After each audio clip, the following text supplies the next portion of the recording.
So let's continue with Daniel Ingram's jhanas. Starting where we left off, which was the page 178 on the Progress of Insight, from the book The Core Teachings of Buddha. At the bottom of these depths, however, they present themselves. Individual moments may sometimes have a frozen quality to them, as if sensations were stopping completely in the middle of their manifestation for just an instant. And in this way of experiencing reality is unique to this stage. Somewhere in here is the entrance to the third Vipassana jhana in U Pandita's model, though there is some controversy about exactly which insights line up with which Vipassana jhanas from here on out. I prefer to think of the arising and passing away being purely second Vipassana jhana. I will discuss these controversies in the following chapter. They may be able to meditate with profound clarity even when asleep, and the need for sleep may be greatly reduced. Wild Kundalini phenomena are very common at this point, including powerful physical shaking and releases, explosions of consciousness like a fireworks display or a tornado, visions, and especially vortexes of powerful, fine electrical vibrations blasting down one's spinal column and or between one's ears. These vortexes can be very loud. These sorts of experiences can occur quite unexpectedly, and even off the cushion, such as in lucid dreams. They may be followed by various mixtures of wonder, excitement, bliss, extraordinary joy, and sometimes disorientation. It is not uncommon for those in the height of the rapture of this stage to associate some of these occurrences with those of an extended orgasm.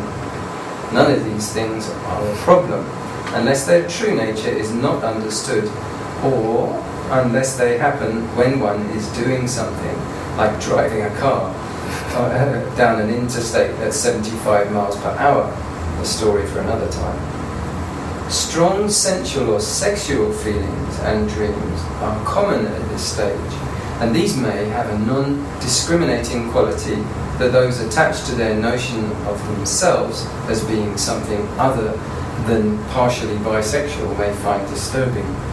Further, if you have unresolved issues around sexuality, which we basically all have, you may encounter aspects of them during this stage.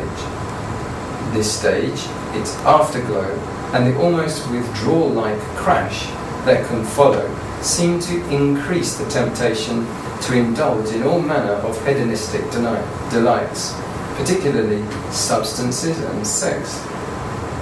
As the bliss wears off, we may find ourselves feeling very hungry or lustful, craving chocolate, wanting to go out and party, or something like that. If we have addictions that we have been fighting, some extra vigilance near the end of this stage might be helpful.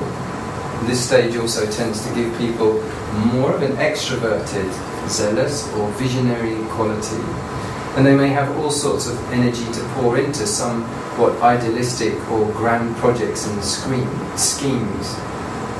At the far extreme of what can happen, this stage can imbue one with the powerful charisma of the radical religious leader. I'm sure he's talking about his own experience there quite a bit.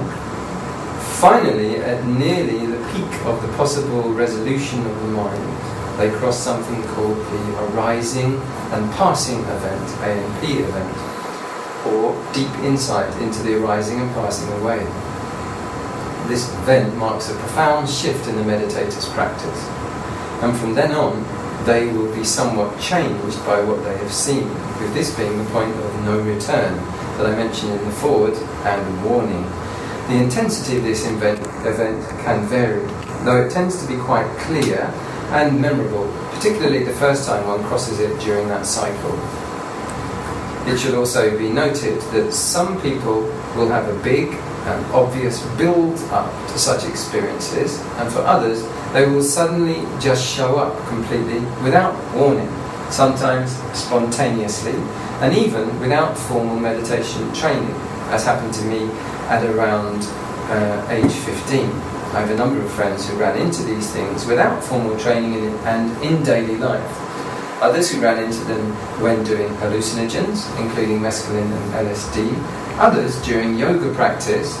Others while around powerful spiritual figures, including one who had it happen while hanging out with a Christian faith healer, and a few who were hanging out with various gurus. Whatever context the first ANP event happens in, that context will tend to hold a special place in that person's heart from then on. For me, it happened on my own, by my own meditation efforts, and without a tradition.